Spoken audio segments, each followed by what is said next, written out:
અમને કન્વેન્સ કરતા સાહેબ શ્રી તમે એમને બોલા એમને કન્વેન્સ શાંતિ રાખો જીબાજોડી કરવાનો કોઈ નહીં. આ મીડિયા પ્રેસ મીડિયાને તો તમે કહેતા હોય તો અહીંયા બેસી જઈએ તો પછી આ સાઈડ પર રહો. આ બાજુ આવતા મીડિયા પર અમે ક્યાં ના પાડીએ? અરે પણ અવતારો ને આ બાજુ આપણે જીબાજોડી અમે શાંતિથી ઉભા રહેવા તૈયાર છીએ.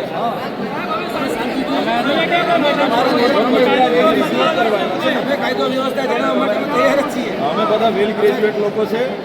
હા, અમને બી ખબર છે કાયદો વ્યવસ્થા એટલે તમે છે ને એવું નહીં કરીએ કરો. આ બાજુ આવતા અમે ધારાસભ્ય કંઈ એમને ઘાસ કાપી થોડા બનેલા છે ભાઈ. તો કેમ તમને પ્રોટોકોલ નથી ખબર પડતી? પ્રોટોકોલ તો ખબર છે ને. તો એ સાહેબની કન્વેન્સ કરીશું બોલાવી લો. લઈએ છીએ પણ અમે તો અમારું તો પૂરું સાંભળો એમ કહું અમે ક્યાં ના પાડીએ? અહીંયા કોઈ કાયદો વ્યવસ્થા અમે હાથમાં લેવા નથી આવ્યા. તમારી જિમ્મેદારી છે કાયદો વ્યવસ્થા સંભાળવાની. એ સંભાળ્યા કરો ને. અમને શું કન્વેન્સ કરવાની જરૂર છે? તમે સ્કોલરશીપ આપવાના હોય તો લખીને આપો. અમે ક્યાં બોલે તો લખીને આપી દો, વાર્તા પૂરી કરી તો પછી બંધ કરો ને. અરે ગુસ્સાનો સવાલ જ નથી ને. ઉनको મિલો, કન્વેન્સ કરો.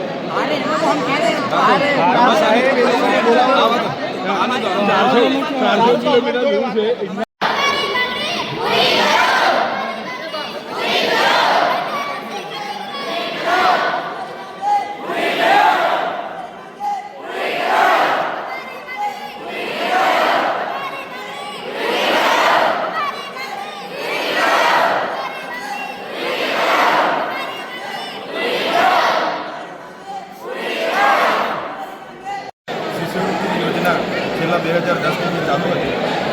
એ યોજનાને 28/10/2024ના રોજ ગુજરાત સરકારે પરિપત્ર બહાર પાડી દીધું. એ યોજના બંધ કરવામાં આવી છે. જેના લીધે બીએસસી નર્સિંગ હોય, જીએનએમ નર્સિંગ તમામ પ્રકારના 60,000 વિદ્યાર્થીઓને આમાં અસર થઈ છે. જે લોકો સ્કોલરશીપથી વંચિત રહેવાના છે. અને આ વિદ્યાર્થીઓને અનેક જે કોલેજો હતી જેમણે મેનેજમેન્ટ કોટામાં એડમિશનો આપ્યા હતા એમણે પણ રિટર્ન ડોક્યુમેન્ટ આપીને એમના એડમિશનો રદ કરી દેવામાં આવ્યા છે. જ્યારે અમારા વિદ્યાર્થીઓની સ્કોલરશીપ સરકાર બંધ કરી દઈ તો આ ભાજપ સરકારની આદિવાસી વિરોધી માનસિકતા સતી થાય છે.